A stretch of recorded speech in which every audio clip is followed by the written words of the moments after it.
ഇനിയിപ്പോൾ നമുക്ക് സ്ഥിരമായിട്ട് ഇവിടെ കാണേണ്ടി വരും അല്ലേ? നോക്കാം, പറ്റുമെങ്കിൽ എത്തും. നിങ്ങളോട് പറയല്ലേ പറയണ്ട ആദ്യം. ഞാൻ എപ്പോഴും പറയാറില്ലേ, എന്ത് രഹസ്യം ഉണ്ടെങ്കിലും ആദ്യം നിങ്ങളോടെ പറയുള്ളൂ.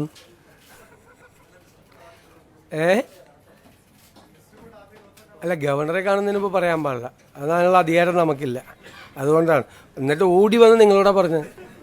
എന്ത് പാടുപെട്ടാ ഓടി എത്തിയതവിടെ. അപ്പോൾ നമ്മൾ ഇന്നിപ്പോൾ ആദ്യത്തെ മന്ത്രിസഭാ യോഗം കഴിഞ്ഞു സത്യപ്രതിജ്ഞയ്ക്ക് ശേഷം. അപ്പോൾ തെരഞ്ഞെടുപ്പ് കാലത്ത് UDF 5 ഗ്യാരണ്ടികൾ ജനങ്ങൾക്ക് നൽകിയിട്ടുണ്ടായിരുന്നു. ആദ്യത്തെ മന്ത്രിസഭാ യോഗത്തിൽ തന്നെ അതിലെ 2 ഗ്യാരണ്ടികൾ നടപ്പാക്കാൻ തീരുമാനിച്ചു. ഒന്ന്, KSRTC ബസ്സുകളിലെ സ്ത്രീകൾക്കുള്ള സൗജന്യ യാത്ര അനുവദിക്കുന്ന സംബന്ധിച്ച് ജൂൺ 15-ാം തീയതി മുതൽ നടപ്പാക്കും.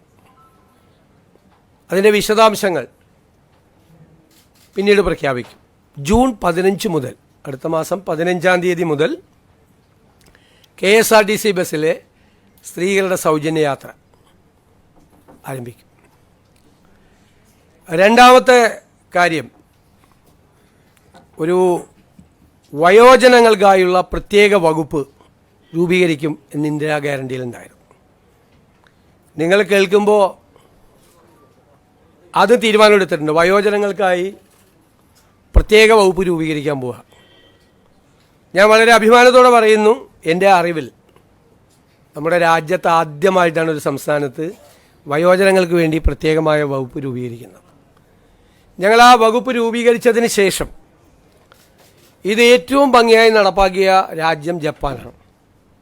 ഏറ്റവും ഭംഗിയായി വയോജനങ്ങളുടെ ഒരു ജീവിതം തന്നെ മാറ്റിമറിച്ച വിപ്ലവകരമായ ഒരു നടപടിയാണ് ജപ്പാനിലെ ഗവൺമെൻറ്റുകൾ സ്വീകരിച്ചത്. നമുക്കിപ്പോൾ എല്ലാം ചെയ്യാനുള്ള പരിമിതികൾ നമുക്കുണ്ട്, എങ്കിലും ആ മോഡൽ കൂടി പരിശോധിക്കും. അതിനുള്ള ഒരു നല്ല സ്റ്റഡി അടുത്ത 1-2 മാസത്തിനുള്ളിൽ പൂർത്തിയാക്കി കേരളത്തിലെ വയോജനങ്ങളെ, ഞാൻ കരുതുന്നത് ഒരു സമൂഹം പരിഷ്കൃതമാണോ അല്ലയോ എന്ന് പരിശോധിക്കാനുള്ള ഒരു അളവുകോൽ ആ സമൂഹത്തിലെ മുതിർന്ന ആളുകളോട് എങ്ങനെ പെരുമാറുന്നു എന്നതാണ്.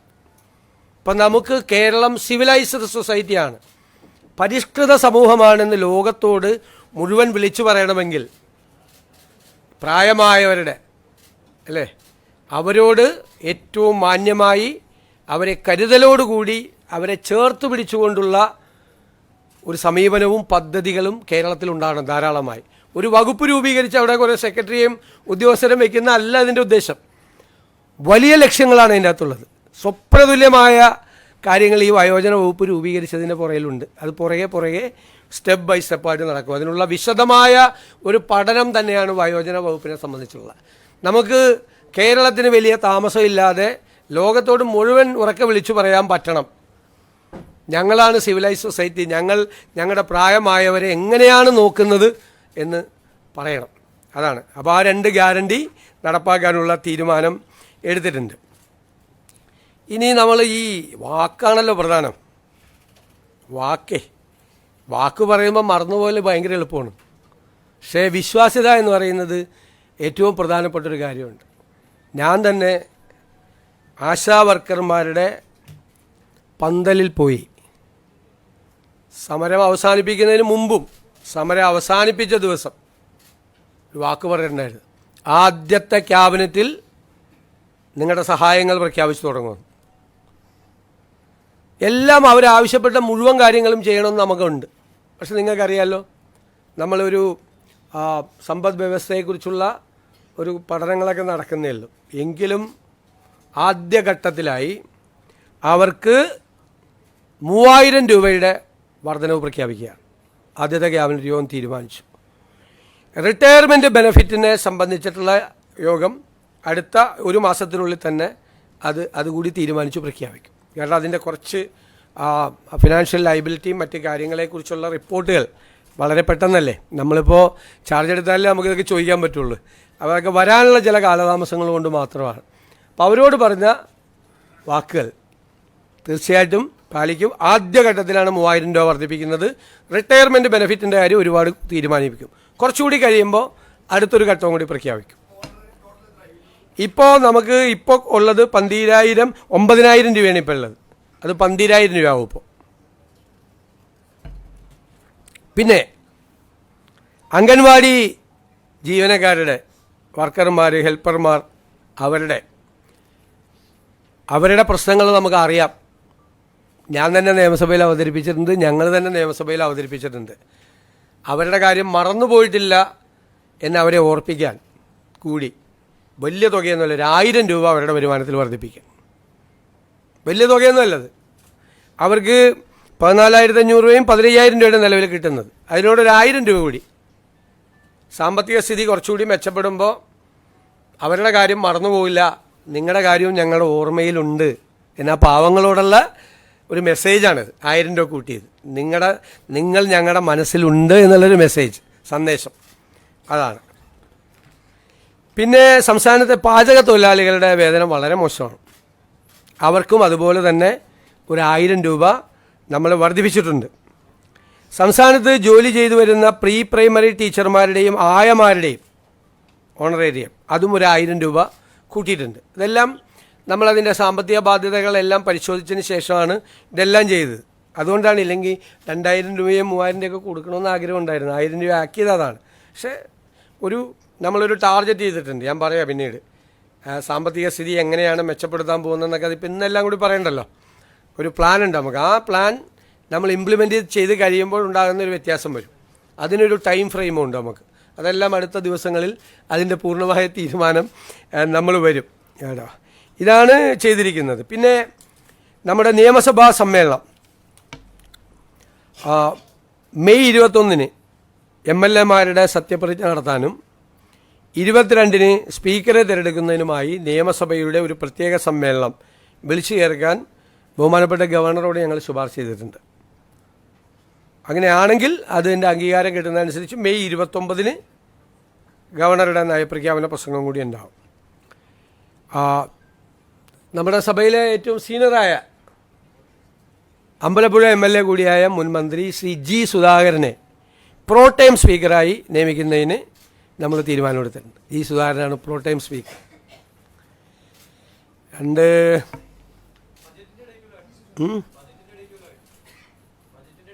അത് പറയാം അത് ഗവർണറുടെ ഇത് കിട്ടിക്കഴിഞ്ഞിട്ട് നമുക്ക് പറയാം.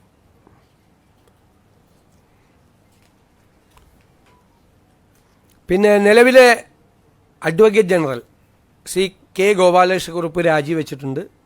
അദ്ദേഹത്തിൻ്റെ രാജി സ്വീകരിച്ചു. അഡ്വക്കേറ്റ് ജയ്ജു ബാബുവിനെ അഡ്വക്കേറ്റ് ജനറലായി, സീനിയർ അഡ്വക്കേറ്റാണ് ഹൈക്കോടതിയിലെ സീനിയർ അഡ്വക്കേറ്റ് ശ്രീ ജയ്ജു ബാബുവിനെ അഡ്വക്കേറ്റ് ജനറലായി നിയമിക്കാൻ തീരുമാനിച്ചു. അതുപോലെ director general of prosecution Shri TA ഷാജിയുടെ രാജി സ്വീകരിച്ചു.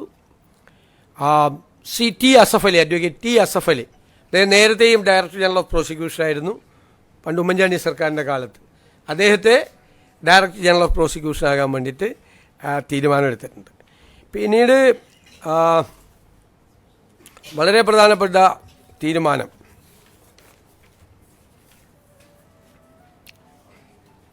നമ്മൾ ombudsman, state election commissioner, PSC members, information commissioner തുടങ്ങിയ കാര്യങ്ങളിൽ തീരുമാനമായിട്ടില്ല. അപ്പോൾ അത് പുതിയ മന്ത്രിസഭ, പുതിയ ഗവൺമെൻറ് അത് അറിയിക്കും എന്ന് ഗവർണറെ അറിയിക്കാൻ തീരുമാനിച്ചിട്ടുണ്ട്. 15/12/2023 ഈ നവകേരള സദസ്സിൻ്റെ പരിപാടിയുടെ ഭാഗമായി അന്നത്തെ മുഖ്യമന്ത്രി ആലപ്പുഴ ജില്ലയിൽ എത്തിയപ്പോൾ റോഡരികിൽ പ്രതിഷേധം നടത്തിയ 2 പേർക്കെതിരായി മുഖ്യമന്ത്രിയുടെ ഗൺമാന്മാരായ ആളുകൾ വളഞ്ഞിട്ട് ആക്രമിച്ച സംഭവം കേരളത്തെ നടുക്കിയൊരു സംഭവം ഉണ്ടായിട്ടുണ്ട്. ഒന്നും മറക്കാൻ പറ്റുന്നില്ല. അതിൽ ഇല്ലേ, നമ്മളതിൻ്റെ രാഷ്ട്രീയ പ്രതികാരത്തിനൊന്നും അല്ല പോകുന്നത്. ബഹുമാനപ്പെട്ട ആലപ്പുഴ മജിസ്ട്രേറ്റ് കോടതി നവംബർ 8, 2024 ഒരു ഉത്തരവിട്ടിട്ടുണ്ട്. എന്താണ് ഉത്തരവ്? അതൊരു അന്വേഷണം നടത്തണം, പുനരന്വേഷണം നടത്തണം. കാരണം ഇവർ പറഞ്ഞത് ഒരു തെളിവും ഇല്ല എന്നാണ് പറഞ്ഞത്. അപ്പോൾ വീഡിയോ ഉണ്ടെന്ന് പറഞ്ഞു, വീഡിയോ ഇല്ല എന്ന് പറഞ്ഞു. അപ്പോൾ ഇവർ വീഡിയോ ഹാജരാക്കിയപ്പോൾ കോടതിക്ക് അത് ബോധ്യമായി. കാരണം മുഖ്യമന്ത്രിയെ രക്ഷിക്കുന്നതിന് വേണ്ടിയിട്ടല്ല, ഞാൻ എൻ്റെ മെറിറ്റിലേക്കൊന്നും പോകുന്നില്ല, ബോധ്യമായി. അപ്പോൾ കോടതി ഒരു പുനരന്വേഷണത്തിന് ഉത്തരവിട്ടിട്ട് ഇതുവരെ അന്വേഷണം നടത്തിയിട്ടില്ല. അപ്പോൾ നമ്മൾ നടത്തണ്ടേ? നിയമപരമായ ഇതല്ലേ. അതുകൊണ്ട് അതിനൊരു സ്പെഷ്യൽ ഇൻവെസ്റ്റിഗേഷൻ ടീം ആ കേസ് അന്വേഷിക്കും. ഇത്രയാണ് തീരുമാനങ്ങൾ. പിന്നെ മഴക്കാല പൂർവ്വ പ്രവർത്തനങ്ങൾ നടത്തുന്നതിന് വേണ്ടിയിട്ടുള്ള നടപടിക്രമങ്ങൾ ക്യാബിനറ്റ് പരിശോധിച്ചിട്ടുണ്ട്. അത് കുറേ കൂടി മെച്ചപ്പെടുത്തി കുറേ കൂടി വേഗത്തിലാക്കുന്നതിന് വേണ്ടിയിട്ടുള്ള നടപടികൾ കൂടി അത് സ്വീകരിക്കും. അടുത്ത മന്ത്രിസഭാ യോഗം ബുധനാഴ്ച ക്രമമനുസരിച്ച്, ഇതൊരു കൺവെൻഷനലായിട്ട് ചേരുന്നതാണ്, അടുത്തതും അത് ചേരും. ഇതൊക്കെയാണ്. അതെ, ഞാൻ പറഞ്ഞല്ലോ, അതിപ്പം നമുക്ക് ഇപ്പോഴല്ലേ നമ്മൾ ഒപ്പിട്ട് ചാർജ് എടുത്തത്. നമുക്കതിൻ്റെ ഫിസിക്കൽ ഇമ്പാക്റ്റ് എന്താണ്, മറ്റ് കാര്യങ്ങൾ എന്താണ് എന്ന് നമ്മളിപ്പോൾ ആവശ്യപ്പെട്ടിട്ടേ ഉള്ളൂ. അത് കിട്ടിക്കഴിഞ്ഞാലല്ലേ നമുക്കതിൻ്റെ ഡീറ്റെയിൽസ്, ഒരു വർഷം എത്ര വരുമാനം ഉണ്ട്, അതിൻ്റെ ഫിനാൻഷ്യൽ ഇമ്പാക്റ്റ് സാധാരണക്കാരുടെ മീതെ എത്രയാണ് കൂടുന്നത് എന്നെല്ലാം ഒന്നൊരു പരിശോധിച്ചിട്ട് ഒരു തീരുമാനം അടുത്ത ക്യാബിനറ്റിലോ അല്ലെങ്കിൽ വേറൊരു ഇതിലുണ്ടാവും. അത് ഞാൻ പറയാൻ വിട്ടുപോയതാണ്. തീർച്ചയായിട്ടും ധവളപത്രം ഇറക്കും, സാമ്പത്തിക സ്ഥിതിയെക്കുറിച്ചുള്ള ധവളപത്രം ഇറക്കും. അത് തീരുമാനമായിട്ടുണ്ട്. അത് ഒരു ഉദ്യോഗസ്ഥ തലത്തിൽ മാത്രമല്ല, വിദഗ്ധരായ ആളുകളെ ഒരു ടീം അത് പിന്നീട് പ്രഖ്യാപിക്കും. വളരെ പെട്ടെന്ന് വേണം. സാമ്പത്തിക വിദഗ്ധരായ ആളുകളുടെ ഒരു ടീം അത് അന്വേഷിക്കാൻ വേണ്ടിയിട്ട് ഉണ്ടാവും. അത് പരിശോധിച്ച് നിലവിലെ സാമ്പത്തിക സ്ഥിതിയെക്കുറിച്ച് കേരളത്തിലെ ജനങ്ങളെ ബോധ്യപ്പെടുത്തുന്നതിന് വേണ്ടിയിട്ടുള്ളൊരു ധവളപത്രം ഉണ്ടാവും. അല്ല, അതല്ല ഞാൻ പറയാം. അതിൻ്റെ വിശദാംശങ്ങൾ പിന്നീട് തരും. 15-ാം തീയതി മുതൽ അത് നടപ്പാക്കും. വിശദാംശങ്ങൾ അടുത്ത ദിവസങ്ങളിൽ തരും, നിങ്ങൾക്ക് തരും. അല്ലല്ല, അതൊന്നും എല്ലാം കൂടി നമ്മളൊരു ആദ്യത്തെ ക്യാബിനറ്റ് തീരുമാനിച്ച അടുത്ത ദിവസമൊക്കെ പോയി വെറുതെ ഇരിക്കേണ്ടി വരില്ലേ, ചുമ്മാ. ഇല്ലില്ലേ, SIT രൂപീകരിച്ച് അത് ആഭ്യന്തര വകുപ്പാണ് അത് ചെയ്യേണ്ടത്. അതൊക്കെ അവർ ചെയ്തോളും ഭംഗിയായിട്ട്. അതിലൊക്കെ ക്യാബിനറ്റ് എടുക്കേണ്ട കാര്യം.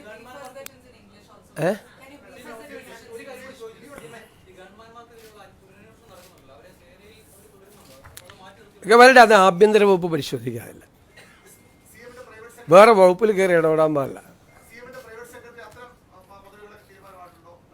ഇല്ലില്ല, അതൊക്കെ പറയാ. നമ്മളൊന്ന് ഒപ്പിട്ട് ഇങ്ങ് വന്നല്ലേ ഉള്ളു. ഒന്ന് ഒരു അത്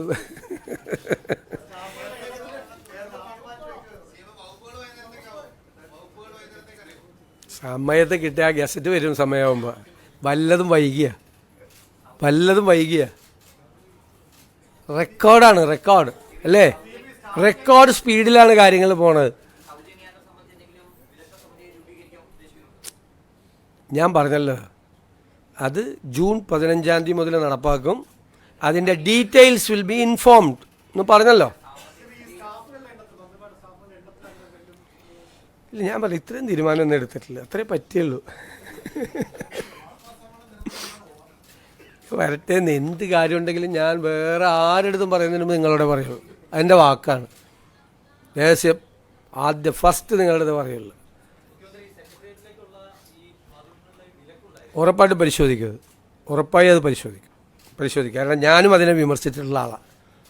പണ്ട് പറഞ്ഞ വാക്ക് വിഴുങ്ങാൻ പാടില്ല, വാക്കാണ്. ഞാൻ വിമർശിച്ചിട്ടുള്ള പരിശോധിക്കുക ഞങ്ങൾ.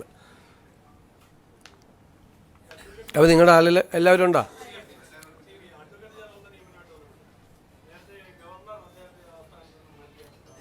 ആരെ? ഏത് സ്ഥാനത്ത് നിന്ന്?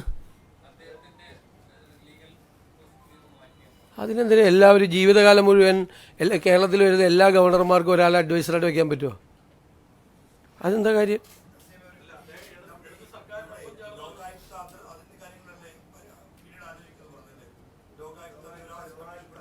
അതെല്ലാം ഗവൺമെൻറ് അറിയിക്കുന്നു.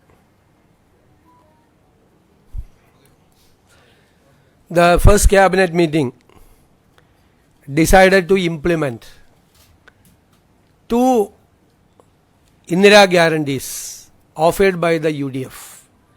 First of all, the free journey of women in the KSRTC buses. it will be implemented from June 15th onwards, 15th June onwards. The details will be informed later. Second, we are going to constitute a new department for the old age people. I think this will be the first one in India. We have many dreams about the old age people. And the reason is that aging is a big problem in Kerala also. And how you are measuring whether it is a civilized society or not. We think that how the society is respecting the old age people, that is the measurement yard for checking that society is civilized or not. Our dream is that a day will come, Kerala will declare to the entire world that we are a civilized society, we are looking after our old age people decently. And third, we have offered, when the ASHA workers were on the street, in front of the secretariat, they have started long-term agitation.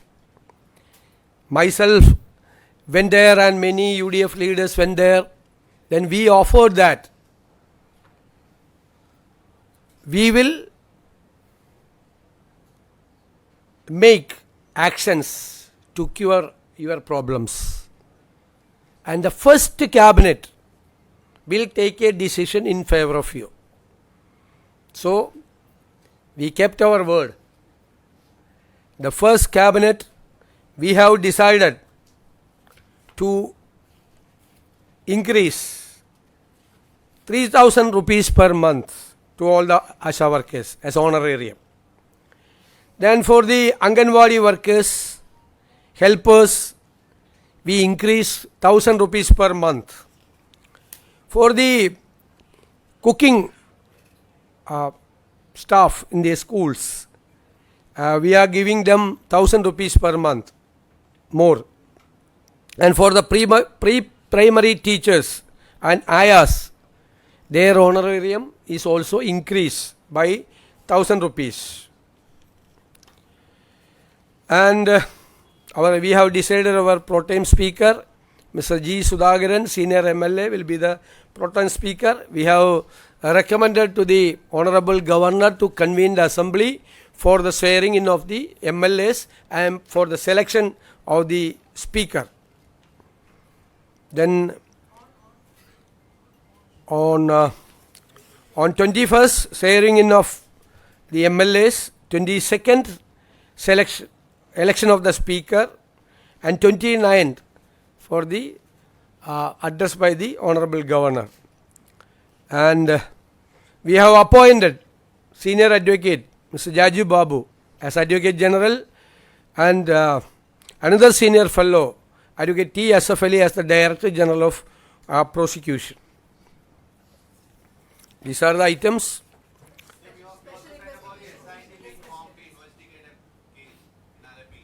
Yeah. When the former Chief Minister was conducting a program, there was a protest in Alleppey and there was a case. Two workers were brutally attacked by the gunmen of the Honorable former Chief Minister.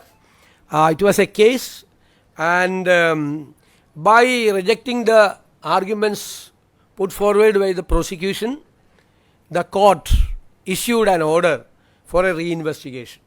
Unfortunately, for the last 1.5 years, the government has not so far issued an order for reinvestigation. So the first cabinet decided to constitute a special investigation team for the reinvestigation ordered by the Honorable Court. Okay? But do you think that it might sound like a politics of vendetta? That is why I told you that on November 8th, 2024, the Alappuzha District Court issued an order for a reinvestigation. Not so far. The government has not issued an order for investigation. This is, we are implementing the court order. How it will, it can be interpreted as a political vendetta? No. But we don't forget anything. സത്യപ്രതിജ്ഞ ചടങ്ങിൽ സാധാരണ ഈ ഉള്ള protocol കീഴ്വഴക്കം മാറ്റിവെച്ചുകൊണ്ട് പുതിയ രീതിയിലേക്ക് പോകുന്നത് എന്തുകൊണ്ടാണ്? Precedence ഒക്കെ മാറ്റപ്പെടാനുള്ളതല്ലേ. പ്രീസിഡൻസ് എന്ന് വെച്ച് കഴിഞ്ഞാൽ ഒരു 100 കൊല്ലം കഴിഞ്ഞാൽ ഇത് 150 കൊല്ലം മുമ്പുള്ള പ്രീസിഡൻസ് എന്ന് പറഞ്ഞിട്ട് കാര്യമുണ്ട്. ഇത് നിങ്ങൾ കണ്ടില്ലേ, ഈ സത്യപ്രതിജ്ഞ നിങ്ങൾ കണ്ടില്ലേ. ഈ സത്യപ്രതിജ്ഞയിൽ വന്ന അതിഥികൾ ആരൊക്കെയായിരുന്നു? ശ്രീ രാഹുൽ ഗാന്ധി, ശ്രീ മല്ലികാർജുൻ ഖാർഗെ, ശ്രീമതി പ്രിയങ്ക ഗാന്ധി, 3 സംസ്ഥാനങ്ങളിലെ മുഖ്യമന്ത്രിമാർ, 2 സംസ്ഥാനങ്ങളിലെ ഉപമുഖ്യമന്ത്രിമാർ, നിരവധി സംസ്ഥാനങ്ങളിൽ നിന്നുള്ള മന്ത്രിമാർ, ഛത്തീസ്ഗഡിലെ മുൻ മുഖ്യമന്ത്രി ശ്രീ ഭൂപേഷ് ബാഗൽ. ഇതിനു മുമ്പ് ഏതെങ്കിലും സത്യപ്രതിജ്ഞയ്ക്ക്, ഏതെങ്കിലും ഗവൺമെൻറ്റിൻ്റെ ഒരു സത്യപ്രതിജ്ഞയ്ക്ക് ഇത്രയധികം നേതാക്കൾ ഒരുമിച്ച് വന്ന സമയം ഉണ്ടായിട്ടുണ്ടോ? കേരളത്തിലെ പ്രതിപക്ഷ നേതാവ്, പ്രതിപക്ഷ നേതൃനിരയിലെ BJP പ്രസിഡന്റ്, CPI സെക്രട്ടറി, മുസ്ലിം ലീഗിൻ്റെ സമുന്നതനായ നേതാവ് പാണക്കാട് തങ്ങൾ ഉൾപ്പെടെ ഒരു വലിയ നിര അല്ലേ. അവിടുത്തെ ക്രൗഡ് എന്താണ്? നമുക്ക് നിയന്ത്രിക്കാൻ പോലും പറ്റാത്തൊരു ക്രൗഡ് അല്ലേ. അത് നമുക്കറിയായിരുന്നു മുൻകൂട്ടി സംഭവിക്കുമെന്ന്. അപ്പോൾ സുരക്ഷിതത്വവും മറ്റു കാര്യങ്ങളും എല്ലാം പരിഗണിച്ച് അവരുടെ കൂടെ സാന്നിധ്യത്തിൽ ഇല്ലേ, എല്ലാവരുടെയും ആരെയും മാറ്റി നിർത്തിയിട്ടില്ല. അവിടെ കുറച്ച് പേരെ കൊണ്ടുപോയി താഴെ ഇരുത്തുകയും കുറച്ച് പേരെ കൊണ്ടുവന്ന് സ്റ്റേജിലിരുത്തുകയും അല്ല ചെയ്തത്. ശ്രദ്ധിച്ച പ്രധാനപ്പെട്ട ഡിഗ്നിറ്ററീസിനെല്ലാം നേരിട്ട് തന്നെ ഞാൻ വിളിച്ചത്. മുൻ മുഖ്യമന്ത്രിയെ അദ്ദേഹത്തിൻ്റെ വസതിയിൽ പോയിട്ടാണ് ക്ഷണിച്ചത്. അദ്ദേഹം സ്നേഹപൂർവ്വം ആ ക്ഷണം സ്വീകരിച്ച് അദ്ദേഹം എത്തി. ഞാൻ പ്രത്യേകം നന്ദി പറയുകയാണ്. ബാക്കി ഞാൻ BJP പ്രസിഡന്റിനെല്ലാം ഫോണിൽ MLA ആയിട്ട് ജയിച്ചു വന്ന ആളാണ്. BJPയുടെ സംസ്ഥാന പ്രസിഡന്റാണ് ശ്രീ ബിനോയ് വിശ്വം ഉൾപ്പെടെയല്ല. എനിക്ക് പറ്റാവുന്നത്ര സമയപരിധി ഉണ്ട്, അറിയാമല്ലോ. എല്ലാവരെയും നേരിട്ട് ബന്ധപ്പെട്ട് എല്ലാവരുടെയും സാന്നിധ്യത്തിൽ, ഇത് ജനങ്ങൾ തിരഞ്ഞെടുത്തൊരു മന്ത്രിസഭയല്ലേ അല്ലേ, അത് സത്യപ്രതിജ്ഞ ചെയ്യുമ്പോൾ എല്ലാവരുടെയും സാന്നിധ്യത്തിൽ ചെയ്യണം. അത് കേരളം പുതിയ ചില സന്ദേശങ്ങൾ ഞാൻ പറഞ്ഞല്ലോ, നമ്മൾ വരുമ്പോൾ ചില സന്ദേശങ്ങൾ കൊടുക്കുമെന്ന് പറഞ്ഞു. അതാണ്. അപ്പോൾ എൻ്റെ ഒറ്റ മറുപടിയല്ല, എപ്പോഴും പ്രീസിഡൻസ് എന്ന് പറയരുത്. ഒരുപാട് പ്രീസിഡൻസ് ഇനി മാറ്റപ്പെടും. ഇതൊരു വേറൊരു ജനകീയമായ സത്യപ്രതിജ്ഞ ചടങ്ങാണ്. ഞാനല്ലാതെ പറയേണ്ടത്, നിങ്ങളാണത് വിലയിരുത്തി വാർത്ത കൊടുക്കേണ്ടത്. എങ്ങനെയായിരുന്നു സത്യപ്രതിജ്ഞ? ഇങ്ങനെ ഒരു സത്യപ്രതിജ്ഞ നിങ്ങൾ കണ്ടിട്ടുണ്ടോ?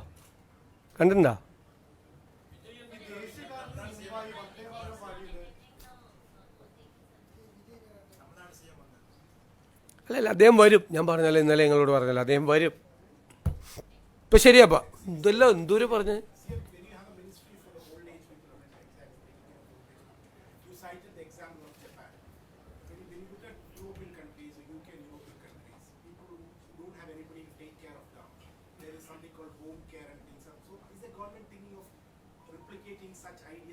Definitely, we have to protect each and every old age people.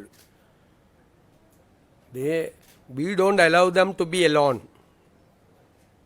The government is with them. Kerala is with them. That is a message. It's a very good question. That is our dream. We have to reach there. Nobody. Okay. Thank you very much. നേരിന്റെ വാർത്തകൾ നിങ്ങളുടെ വിരൽത്തുമ്പിലെത്താനായി സാക് news channel subscribe ചെയ്തും share ചെയ്തും ഒരു ശരിയായ മാധ്യമ നിലപാടിന് നിൽക്കാൻ ഞങ്ങൾ നിങ്ങളെ ക്ഷണിക്കുന്നു.